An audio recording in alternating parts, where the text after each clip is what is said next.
20년 가까이 소아정신과 의사로 수많은 아이와 부모를 보아왔다. 그때마다 안타까웠던 점은 모두가 아이를 잘 키우고 싶어 하는데, 그래서 자신의 삶을 포기하다시피 하고 열심히 아이를 키우는데, 그러면서도 불안해한다는 것이다. 방향이 잘못되었다고 생각하면서도 남들이 다 하니까 어쩔 수 없다며 방향을 틀지 못한다. 사실 지금도 육아사와 육아 정보는 넘쳐난다. 그러나 많은 조언들이 부모에게 더 많은 것을 하라고 요구한다. 반면에 나는 더 애쓰는 것이 답이 아니라 덜 애쓰는 것이 답이라고 말한다. 안녕하세요, 셀리나입니다. 오늘은 육아도서 소개해드리고 또 같이 읽어보려고 준비해봤습니다. 책 제목은요, 삶의 근본을 보여주는 부모, 삶을 스스로 개척하는 아이, 세상에서 가장 쉬운 본질 육아라는 책입니다. 작가분은 진아영 교수님이세요. 미국 존스홉킨스 소아정신과에서 교수님으로 일하고 계신 분인데요. 요즘에 좀 많이 유명하신 것 같더라고요. 그래서 저도 인스타 팔로우를 하고 좀 소식 올리시는 거 있으면 보고 있는데 굉장히 유쾌하신 분이세요. 제가 이 책을 읽으면서 세상에서 가장 쉽다는 말이 조금 와닿았던 게, 책을 읽고 나서 제가 곧바로 좀 실행에 옮기게 되는 그런 내용들이 좀 있었거든요. 예를 들어서 20초, 매일 20초 아침 저녁으로 아이들을 꼭 껴안으면서 사랑을 얘기해 준다던가, 너의 존재 자체만으로도 나는 너를 사랑한다 라는 걸 표현해 주기 위해서 아이를 꼭 끌어안아 주는 20초 허그요법이라는 걸 소개해 주셨어요. 그래서 그것도 실행하고 있고, 또 감사를 정말 잘 알고 얼마나 중요한지를 좀 깨달았거든요. 평소에도 감사를 좀 자주 표현하고 감사하는 마음으로 살아야겠다 생각을 했는데, 또 책을 읽으면서 더 와닿게 되는 부분들이 있잖아요. 그래서 저희 가족들이 모두 매일매일 감사 노트를 쓰기 시작했어요. 그래서 하루에 한 가지씩, 가족이 4명이기 때문에 4개의 감사하는 내용들이 나오잖아요. 그러면서 정말 하루를 마무리를 하게 됐고, 그리고 아이들에게도 더 의식적으로 또 더 노력해서 고맙다는 말을 좀 더 잘 하게 되는 그런 변화들이 즉각적으로 일어났던 그런 책이거든요. 그래서 여러분들도 읽으시고 하나하나가 와닿는 거를 넘어서서 내 생활에 바로 적용할 수 있는 그런 정말 현실 육아, 그런 내용들이 될 수 있을 것 같아요. 그래서 너무 재밌게 빨리빨리 읽게 됐고, 또 다시 또 필요한 부분, 다시 찾고 읽고 싶었던 부분들을 또 챙겨서 읽게 되는 그런 책이라는 생각이 들었습니다. 21세기 북스에서 나온 책이고요. 책은 지금 총 한 280페이지 정도 되거든요. 어렵지 않게 쉽게 편하게 읽을 수 있는 책이에요. 그래서 같이 읽어보시면 좋을 것 같고요. 역시 제가 좋았던 부분들을 골라서 읽었기 때문에 같이 읽어보시고, 또 나중에 처음부터 끝까지 한번 읽어보실 수 있는 기회가 있으셨으면 좋겠습니다. 그러면 본질 육아 같이 읽어볼게요. 나는 어떤 삶을 살고 싶은가? 나에 대해 알아가는 데 있어 자존감 다음으로 빼놓을 수 없는 것이 내가 살면서 추구하는 가치를 아는 것이다. 당신의 삶에서 중요한 가치는 무엇인가? 우리가 살면서 잘 들어보지 못한 질문이지만 육아에 들어서기 전에 꼭 생각해봐야 하는 필수 질문이다. 이때 대체 가치라는 게 뭡니까? 라는 의문이 먼저 생기기도 한다. 사전적으로 가치란 인간의 욕구나 관심의 대상 또는 목표가 되는 진선미 같은 것을 통틀어 이를 말이다. 흔히 거론되는 가치로는 정직, 진실, 성실, 책임감, 기여, 배려, 공감, 성장 같은 개념들이 있다. 아주 작은 습관의 힘의 저자이자 미국의 권위 있는 자기개발 전문가인 제임스 클리어가 제시하는 가치 리스트는 다음과 같다. 이 가치 리스트에서 자신이 중요하게 생각하고 추구하는 것에 동그라미를 쳐보자. 우선순위도 매겨보자.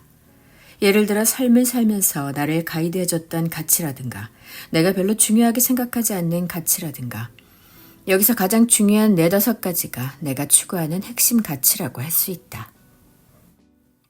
부모의 근본적 역할 중 하나는 아이들에게 삶을 살아가는 데 등대 같은 기준이 되어줄 가치를 가르쳐주는 것이다.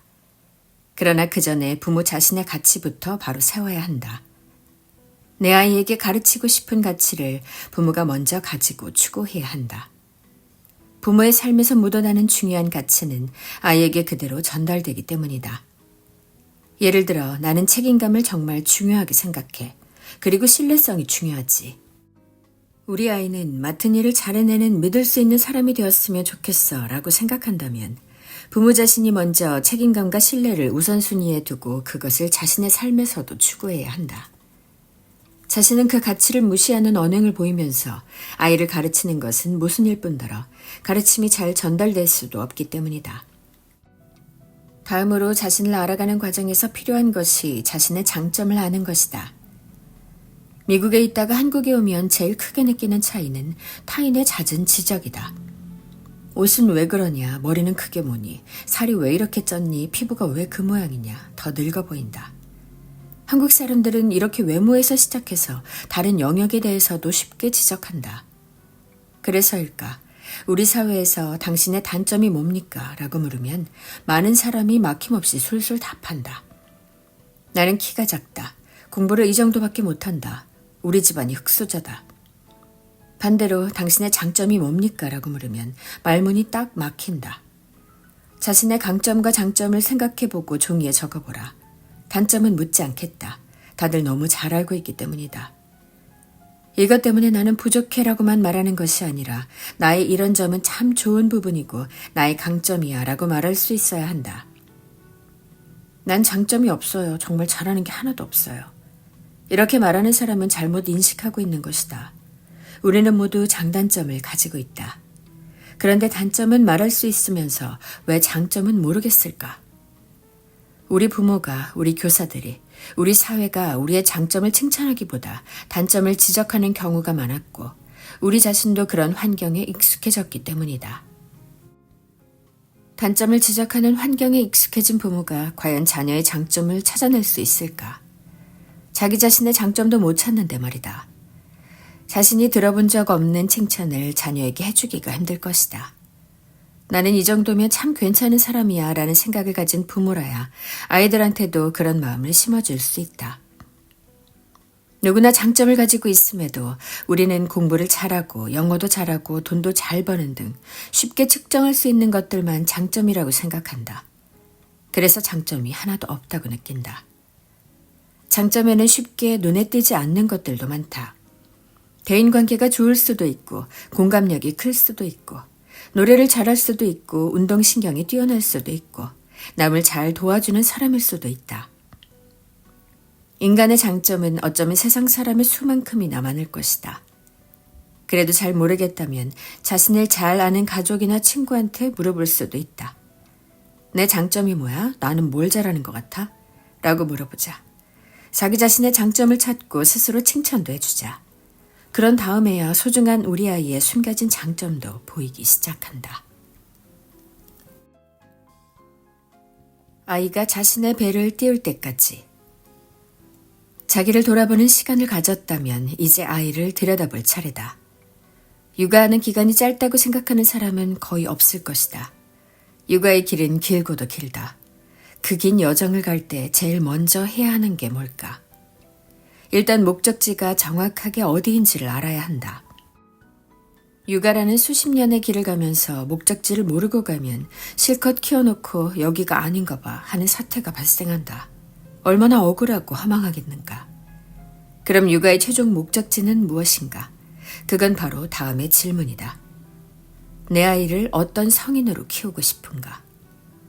많은 부모가 한 번쯤 생각해 봤을 것이다. 부모들 말을 들어보면 아이가 행복한 사람이 되었으면 좋겠다는 바람을 많이 말한다. 그 다음에 자기 앞가림 잘하는 사람, 돈 잘 버는 사람, 성공한 사람 등 다양한 이야기가 나온다. 부모마다 다양한 바람이 있을 수 있겠지만 소아정신과 의사로서 아이의 발달과 성장을 고려했을 때 이 질문에는 정답이 있다. 우리가 자녀를 키우는 궁극적인 목적은 자녀가 주도적이고 독립적인 성인으로 자라게 하는 것이다. 한마디로 말하면 자립이다. 그럼 행복은 어떻게 얻는가? 그건 아이가 찾아가는 것이다. 부모가 아이를 행복하게 만들어주는 게 아니다. 돈은 어떻게 얻는가? 그것도 아이가 버는 것이다. 자기 삶을 잘 개척하는 것, 그것도 아이가 해야 할 일이다. 부모가 해야 할 일은 아이가 독립적이고 주도적인 사람이 되도록 키우는 것일 뿐 이것을 명심해야 한다. 인생을 항해에 흔히 비유한다. 우리 삶은 한 사람 한 사람이 자기 배의 선장이 되어 망망대해를 항해해 나가는 것과 같다. 내 배의 선장은 남편도 아니고 우리 부모도 아니고 우리 아이도 아니다. 아이를 낳았다면 그 아이들이 내 배에서 큰다. 내가 젖 먹이고 밥 먹여 키운다. 그러나 언제까지고 내 배에 계속 태우고 살 수는 없다. 그렇다고 아이가 자라서 내 배에 계속 붙어서 나한테 뭘 주는 것도 옳지 않다. 성인이 되면 아이 자신의 배를 띄워야 한다. 그리고 아이가 그 배의 선장이 되어야 한다. 나는 아이들이랑 정말 끈끈한 관계를 갖고 싶어요. 이런 생각으로 애들을 낳아서 자녀의 배들을 줄줄이 내 배 옆에 달아놓으면 어떻게 될까? 서로 부딪힌다. 아이들이 자기 갈 길을 못 가고 부모도 아이도 헤매게 된다. 아이가 스스로 배를 띄어 제 길로 향해 나가지 못하고 부모 길을 계속 따라가려고 한다거나 성인이 되었는데도 독립적이지 못하고 의존적이라면 육아의 최종 목적지에 다다르지 못한 것이다. 인정하고 싶지 않겠지만 실패한 육아라 할 수 있다. 물론 발달 단계에 따라 부모가 할 일이 있지만 궁극적으로 아이가 성인이 되었을 때 자기 배를 띄어 잘 항해하게 된다면 부모는 육아에 성공한 것이다. 따라서 육아에 있어 어떤 판단을 할 때든 이게 이 아이가 궁극적으로 자립해서 나아가는 데 도움이 되는가 아닌가 라는 질문을 던져봐야 한다. 사랑과 인정의 메시지 20초 허그요법. 조건 없는 사랑과 절대적 존재 가치를 전하는 정말 쉬운 방법이 있다. 20초 허그요법이다. 아이를 20초 동안 안아주어라. 대다수의 아이들이 무척 행복해하고 좋아한다. 포옹을 불편해하는 아이라면 억지로 하는 것은 권하지 않는다. 머리를 쓰다듬거나 어깨나 등을 톡톡 두드려주는 것으로 대신할 수 있다. 20초 동안 밀착 포옹을 유지하면서 몸을 편안히 하고 두 가지 메시지를 전해주어야 한다. 첫 번째는 사랑한다고 말해주는 것이다. 조건을 붙이지 말고 어떤 일이 있어도 항상 변함없이 사랑한다고 말해주자. 여기에다 존재 가치도 넣어주면 좋다. 존재 자체만으로 보석 같고 별처럼 존귀하다는 다음과 같은 표현도 좋다. 우리 보석 같은 딸, 우리 별 같은 아들 정말 사랑해. 두 번째는 인정의 메시지다. 인정이란 감정적인 것이든 육체적인 것이든 네가 그 자리에서 나름 수고하고 있다는 걸 안다는 뜻이다. 인정에서 더 나가면 고맙다가 된다. 배달원에게도 식당 종업원에게도 고맙다고 말하지 않는가. 그들의 애씀을 인정한다는 뜻이다. 아이에게 사랑한다는 말은 꽤 하지만 너의 수고가 고맙다는 말은 거의 하지 않는다. 아이들이 제멋대로 구는 것 같이 보일 수 있지만 그들 입장에서는 나름 노력하고 있는 것이고 꽤 수고하고 있는 것이다. 심부름을 해준 아이에게 고맙다는 말을 하지 않는 부모가 많다. 잘했다는 말도 괜찮지만 도와주어서 고맙다도 중요하다. 아이들의 수고를 인정하는 표현으로는 다음과 같은 것이 있다. 동생이 많이 귀찮게 했는데 그래도 오늘 잘 지내줘서 고마워. 오늘 등원하기 싫었는데도 잘 다녀와줘서 참 대견해. 고마워. 아이들의 노력과 수고를 인정하고 고마워해주는 말, 이만큼 아이들 스스로 뿌듯하게 해주는 말도 없다. 물론 아이와 갈등이 있을 때도 있을 것이고 아이가 실수하거나 잘못을 할 때도 있을 것이다. 훈육을 할 건 해야 한다. 하지만 그것과 상관없이 아침과 저녁 하루를 시작하고 정리할 때는 조건 없는 절대적 사랑을 이야기해 주길 바란다. 아이가 한 일의 결과가 좋지 않았어도 잠자리에 들기 전에는 쉽지 않았지만 내 나름대로 노력해줘서 고맙다 라고 얘기해 주자. 두 아이가 서로 싸웠어도 잠자리에 들기 전에는 둘이 싸울 때도 있지만 그래도 이 정도로 잘 지내줘서 고맙다 라고 해주자.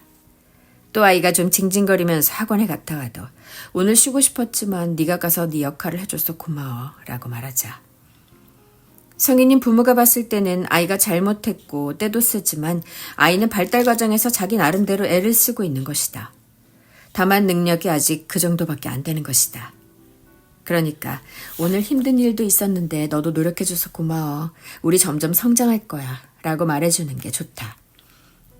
그런 말이 생각 안 나면 지어내느라 스트레스 받을 필요 없다. 그냥 엄마 딸로 와줘서 고마워. 오늘 하루 건강하게 살아줘서 고마워 라고만 해줘도 충분하다.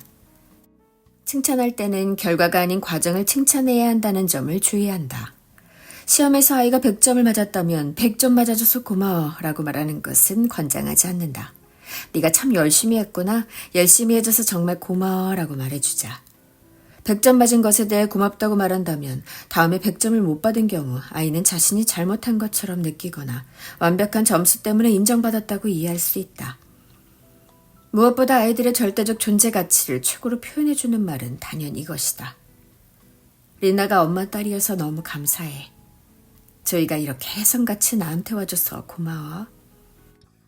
이처럼 아이들의 탄생과 존재 자체의 고마움을 표현해주면 아이들의 마음은 부모의 사랑과 인정으로 풍성해진다. 성인이 될 때까지도 가슴에 깊이 새겨지는 애틋하고 따뜻한 메시지가 된다. 나는 간절한 마음으로 몇 년에 걸쳐 어려운 난임 치료를 했음에도 아이를 갖는 축복을 받지는 못했다. 그러니 아이들이 부모에게 와주었다는 것만으로도 헤아릴 수 없는 복이고 감사할 일임은 분명하다. 20초 허그와 함께 사랑한다는 말, 고맙다는 말을 기억하자. 20초 허그 요법은 배우자한테도 통한다. 우리 남편은 우리를 위해 열심히 일해줘서 고맙다는 부분을 특히 좋아한다. 어른 입장에서도 이런 말을 들어서 안 좋아하는 사람은 없다. 사랑과 인정은 인간이 관계에서 정서적으로 받고 싶어하는 가장 큰 필요이자 욕구이기 때문이다. 그러니 부모로서 자녀에게 꼭 심어줘야 할 것임은 두말할 필요가 없다. 처음에는 어색할 수 있지만 습관이 되면 아무것도 아니다. 아이가 조금 커서 끌어안는 걸 꺼려한다면 어깨나 등을 쓰다듬어 주거나 토닥이는 것도 괜찮다. 문자나 쪽지 같은 것도 아주 좋다. 이 말을 듣고 자란 아이는 자존감이 단단해지고 쉽게 흔들리지 않는 내면의 힘이 생긴다. 부모와의 애착관계도 강해지는 것은 물론이다. 이렇게 20초 허그 요법을 아침 저녁으로 해주면 좋다. 아이가 셋이라도 이걸 하는데 1분밖에 안 걸린다. 시간도 별로 들지 않고 돈도 안 드는 이 의식이 아이들의 정서 안정과 발달 그리고 자존감에 얼마나 큰 도움이 되는지 그 효과를 보면 그야말로 가성비 최고의 요법이다. 부모라면 꼭 이런 의식을 가족의 루틴으로 해보기를 바란다. 이것만 잘해줘도 밥짓기 요법의 물, 사랑과 보호를 잘하고 있는 것이다. 다른 작은 이슈들은 크게 걱정하지 않아도 된다. 혹 가정 밖에서 무시당하는 말이나 존중받지 못한 일을 겪었다 해도 잠시 속상해할 망정 자신의 절대적 존재 가치를 잊지 않을 것이다. 독서가 놀이가 되게 하라. 평생 스스로 공부하는 아이로 키우고 싶다면 강조하고 싶은 게 하나 있다. 독서가 재미있게 만들어줘야 한다는 것이다.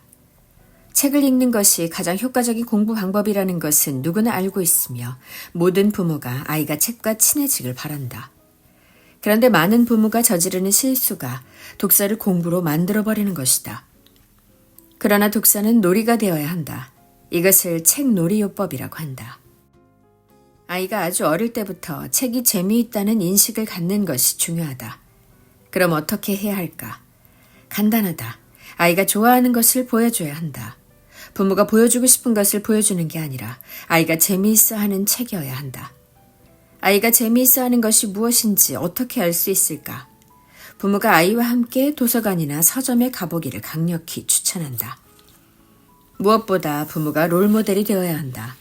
부모는 텔레비전만 보거나 스마트폰만 들여다보고 있으면서 아이한테 책을 가까이 하라는 것은 모순이고 그렇게 잘 되지도 않는다.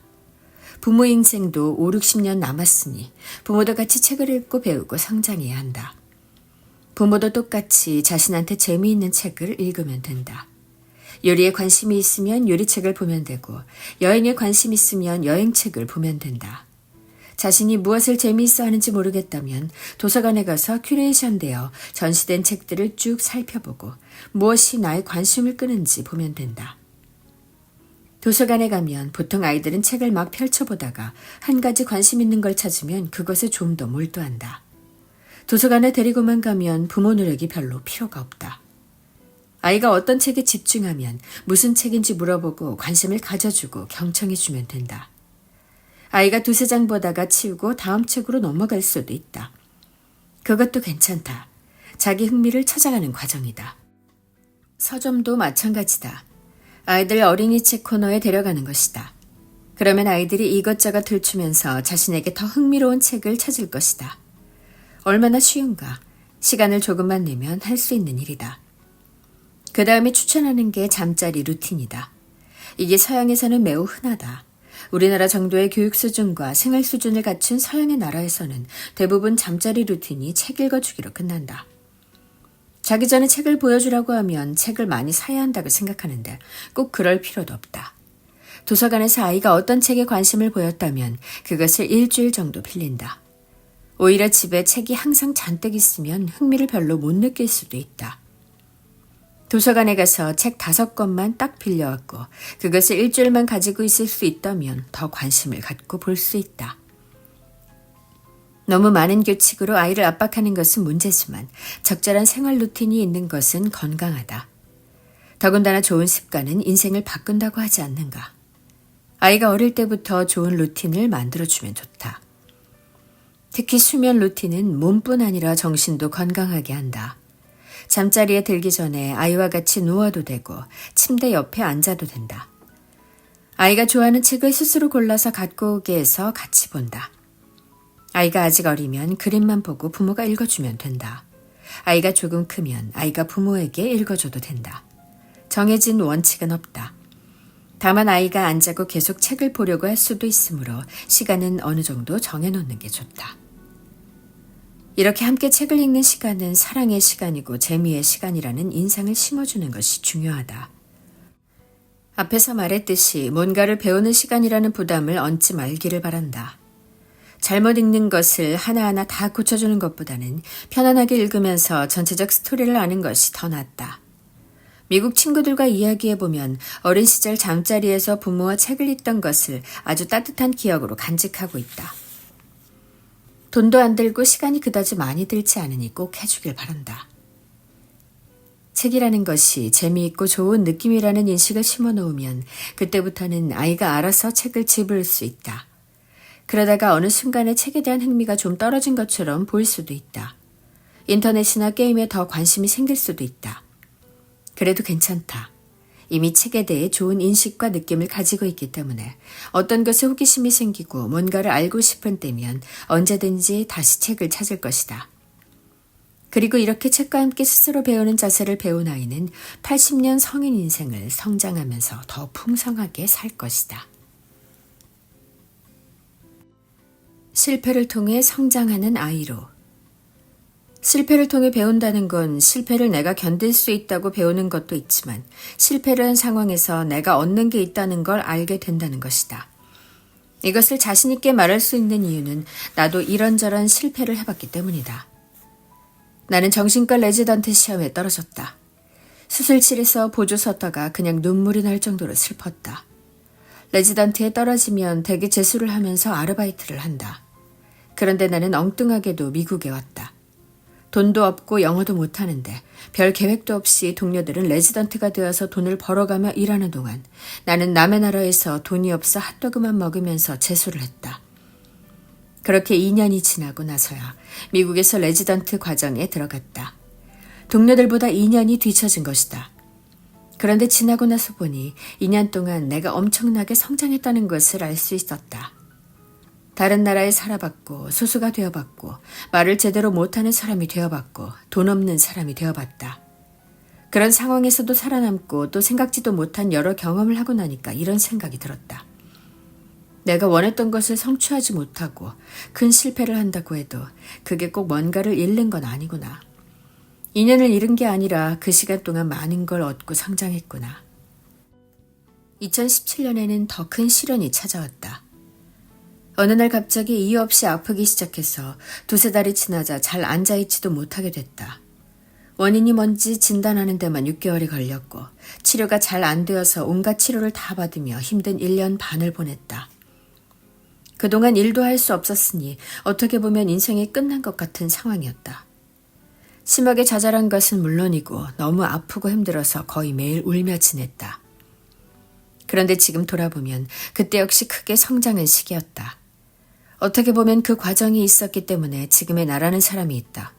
그 과정이 있었기 때문에 나 자신이 가장 소중하고 자기를 돌보는 시간이 필요하다는 걸 알았다. 그전에는 교수로서 의사로서 너무 바빴기 때문에 나를 돌보지 못했다.